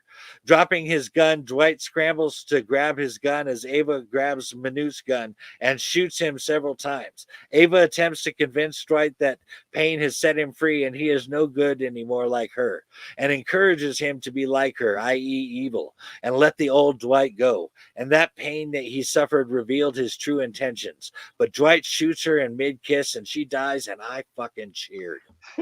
Likewise, I mean, Ava Lord is a cold, cruel sociopath who ensnares men and uses them to rise to power before callously discarding them. She's in many ways like Bridget O'Shaughnessy from the Maltese Falcon, and that probably was one of Miller's influences for the character. O'Shaughnessy didn't overtly use sex as a weapon the way that Ava does, but they're equally manipulative, and both of them love using men as tools to accomplish their goals. The difference is that Sam Spade has the sense to know that Bridget is a calculating sociopath, and he let her rot in jail, while Dwight gets sucked into Ava's schemes even after knowing exactly what she is. But when Dwight finally gets a clue in his head and shoots her, it's an awesome moment. I I must admit that I too fell into a similarly manipulative situation in my youth, and for that reason I can sympathize with Dwight. But I'm not sure I understand why he would have come back after what happened before. I mean, I was blinded while I was with said woman, but once I was away, I could see clearly, and I just didn't get him going back to her for any reason after that. I mean, once you're clear and you see what she is, why do that? You know, like Spade, I would have let her rot. But let me talk about something I noticed with Dwight. So I can't help but notice the issue of Dwight smoking comes up again when he's under stress, like it did in Sin City. There's also clearly some delusion going on there in both cases when he smokes. In Sin City, he was talking to a corpse while being chased by a cop. But what happens in his first appearance in A Dame to Kill For is even more telling. He doesn't even remember where he got the cigarettes, or even that he was smoking until that one drag. He was also shocked to see the whiskey bottle on the counter. He had put away the whiskey in an attempt to gain better control of himself because of whatever terrible thing he had done in the past, the last time he cut loose. So he was completely sober. As there is no evidence that I'm aware of showing what the thing was or what exactly went down, I can only surmise that perhaps the cigarettes were given up with the whiskey, and perhaps because they are a sign of weakness to him, that he is not in control. Plus, I am immediately reminded of Marv, who would get confused and lose time like that. True, there is a similarity, and that might be why Dwight and Marv get along as well as they do. At the same time, I don't think Dwight is normally quite as unstable as Marv is. He has a dark side he struggles to hold back, sure, but it's Ava's influence that I think pushed Dwight to the edge in this story. He knows logically that she can't be trusted and that she's probably playing a con, but Dwight has a weakness for the ladies in general and Ava in specific. I mean, emotionally, he just wants the lie that Ava is weaving to be real, and he hopes that this time his romantic dream will come true. But Ava's betrayal goes too far this time, and she has to die for what she's done, as much as Dwight wants her lies to be true. I can accept that Dwight is not as unstable as Marv, but he is clearly unstable. What's more is that I think that the worry over loss of control and things like that, like the trip to the tar pits we would see later in A Big Fat Kill where he talked to a dead guy, show just how unstable he really is. But we can both agree that he was pushed to the edge by Ava in that scene where he was smoking and drinking. But I also have to mention one more thing before we move on to the next story. Miho kicked some serious ass in A Dame to Kill For, and I think I really like the stylized white blood with the black and white background. I have to say my favorite kill was when she came up through the skylight and chopped all those guys' heads off in one deadly spin. But why don't we get into the long bad night part 2, Steve? I'm with you on Miho, but sure, let's get into it. So Johnny visits an unlicensed doctor, Koenig, who shows up. He shoots up heroin before trading his services for Johnny's last $40, as well as his shoes. Realizing that he left Marcy unprotected, Johnny rushes to his hotel, but he finds Rourke waiting for him, along with Marcy's dismembered head and hands. Ouch. Again, Rourke lets him go. So, intent on taking down Rourke, Johnny only needs $1 to win enough money to get into the poker game at Katie's, but he's completely busted. Johnny stops by a diner saying that he doesn't have any money, but he would like a glass of water, and the waitress Bertha takes pity on him and gives him that dollar he needed. Johnny uses that dollar to regain enough money playing slots to buy his way back into Rourke's game the following night. Playing a card sharks con, Johnny folds his first few hands, allowing Rourke to taunt him about his dead mother. He once again cons Rourke into going all in, then reveals his winning hand. Johnny taunts Rourke, saying that he has proven that he is better than Rourke, and reminds him that tonight's story of how the same man beat him twice will follow him for the rest of his life. His vengeance completed, Johnny smiles resignedly, a single tear running down his face as Rourke shoots him in the head, commanding his men to get rid of the body. This story is about how Johnny faces a crisis of confidence after the beating he took in part one. He's completely ruined and penniless after what Rourke does to him, and the girl who he came into the game with ends up dead.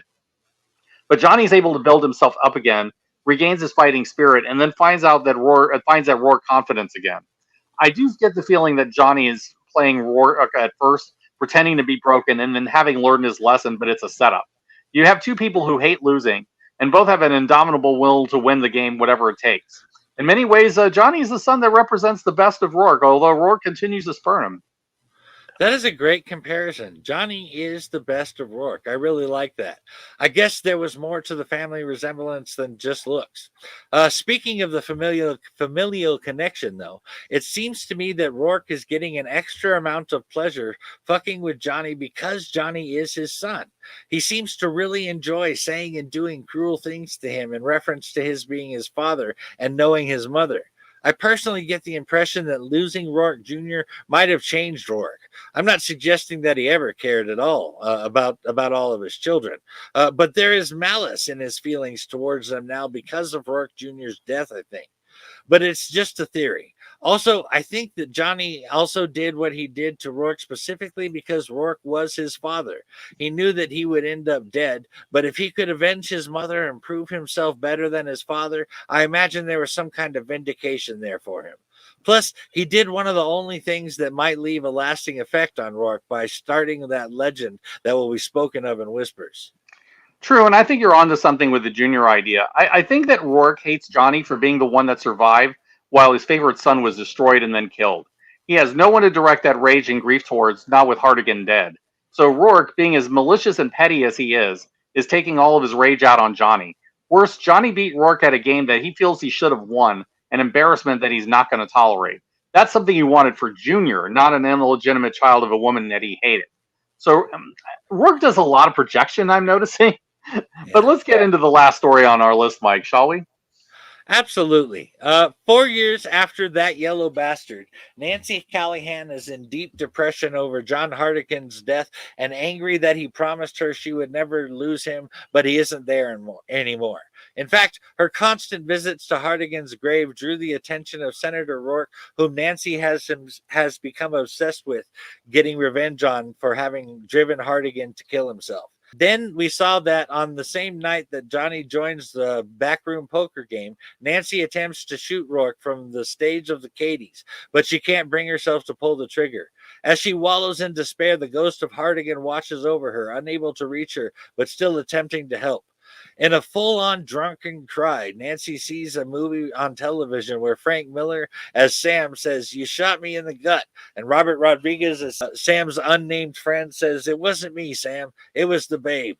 And Sam replies, "This rotten town, it soils everybody it touches." And Nancy says the next line with him, "This rotten town, those it can't corrupt, it soils." But she adds, "And it soiled you, John Hardigan. It made you lie to me. You're not even here right now." But what she doesn't know is that his ghost was haunting her at that very moment. Nancy has a nightmare where she is visited by Rourke, where he tells her he's gonna make her scream before she dies, like Rourke Jr. said to her before, and taunts her by saying that she could have killed him a million times if she only had the nerve. Nancy decides that she's gonna take down Rourke, even though Rourke doesn't believe she's a threat. She decides that crazy sounded pretty good right now and cuts her hair, and later smashes a mirror, using its shards to cut her face. She decides to get Marv to help her kill Rourke by showing him the scars and making him believe that Rourke was responsible. Basically, just using Marv. And that is something we see Dwight do in his story, A Dame to Kill For. As Marv and Nancy step out of the club, they meet a motorcycle gang that are there to shoot up the place. Marv kills two, but leaves the leader for Nancy to finish off. The pair mount an assault on Rourke's compound. Marv slaughters Rourke's bodyguards while Nancy picks off the guards with a crossbow. Marv is wounded, but Nancy continues alone to confront Rourke. Rourke shoots her first in the side, then in the leg, and is about to finish her off. Suddenly, Hardigan's ghost appears in the mirror, startling Rourke long enough for him to turn around and Nancy to recover and kill him. The last line in the short is Nancy saying, "This rotten town, it soils everyone." Or everybody. Nancy isn't. Yeah, no. Nancy isn't wrong about that. The city is a major character in the series, and it always finds a way to bring people into the darkness. Nancy ends up defeating the ultimate representation of Sin City's corruption, which is Senator Rourke. But the cost ends up being pretty high, and this is probably the reason why the Ghost of Hardigan doesn't want Nancy to take revenge. He knows exactly what her grief and rage will turn her into, and he doesn't want her to go down that path. I can certainly see that. Revenge is never a good plan, and if you want to do it, you should start by digging two graves, as the saying goes.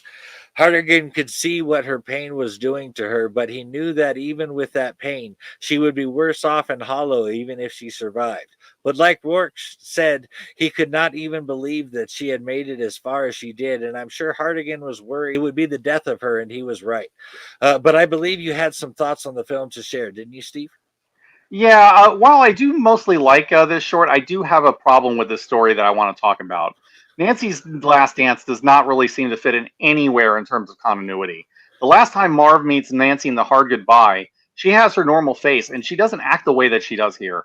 But when Marv shows up again in Nancy's Last Dance, he looks just fine and Nancy has completely changed. I'm not sure what exactly is going on with that because on the surface it looks like Miller just contradicted his own canon. The only way this makes any sense to me is if the Marv we see is either a ghost like Hardigan or else Nancy is imagining him. And she was drinking, by the way.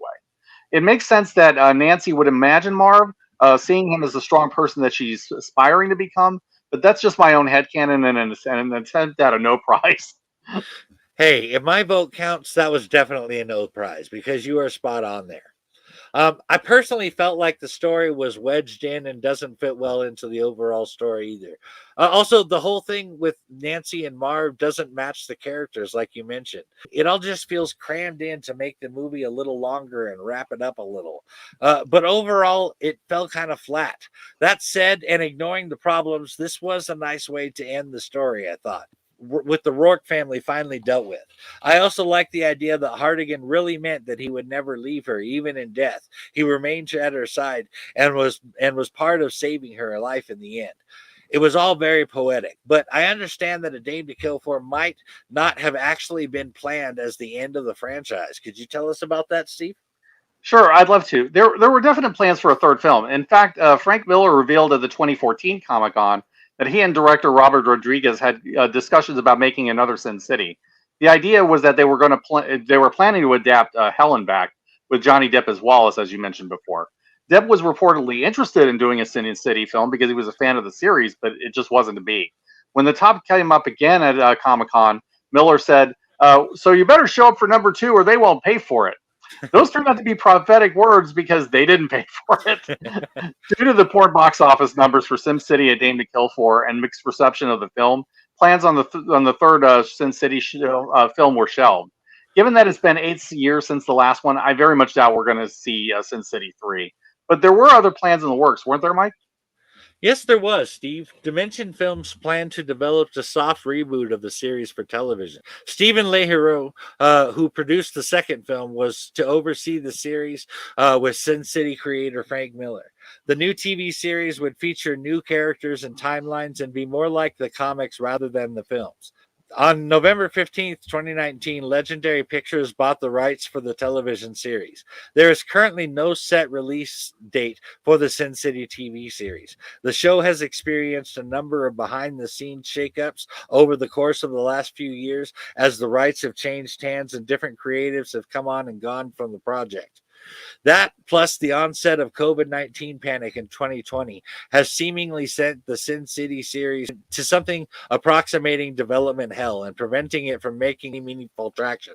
Another issue that has prevented Sin City from gaining enough traction to get a release date is the legal turmoil happening behind the scenes. In August 2020, Deadline reported that Frank Miller was being sued by producer Stephen Leheroux over the rights to the series, as well as the rights to the film adaptation of Hard Boiled. Leheroux had previously collaborated with Miller and Robert Rodriguez on Sin City: A Dame to Kill For, and was part of the original creative team brought on board for the series when it was first announced in 2017. As such, all of these issues have substantially slowed down the Sin City TV show, preventing the announcement of a set premiere date. What we do know about the series, if it moves forward, is that Glenn Mazzara, Len Wiseman, and Stephen Leheroux had joined the project to develop a Sin City series that would focus on entirely new characters and strike out in a different direction from Frank Miller's books and the Robert Rodriguez movies. This would seemingly indicate a completely fresh start for the Sin City universe. I can't say that I would be interested in an approach like that. In all fairness, there is plenty of room for many different kinds of stories in the world of Sin City. I mean, a TV series about Sin City could certainly work, but it's only Sin City if it follows the vision of Frank Miller. I mean, that's something that Robert Rodriguez understood, and it doesn't sound like Great Leheroux grasped why the first movie did so well in the first place. I mean, I get why they don't want to compete with Rodriguez, who perfected the comics accurate version of the comic, but this is not the way to go about it. I would not be interested in that either. And I can all but guarantee that it would be canceled for those reasons you mentioned. But that about wraps up our Sin City episode. I have found a new passion for these books and these films thanks to doing this episode. And I hope that you, as the listener, have been equally inspired or at least entertained. Thanks for hanging out with us. And thank you to our patrons who make this podcast possible.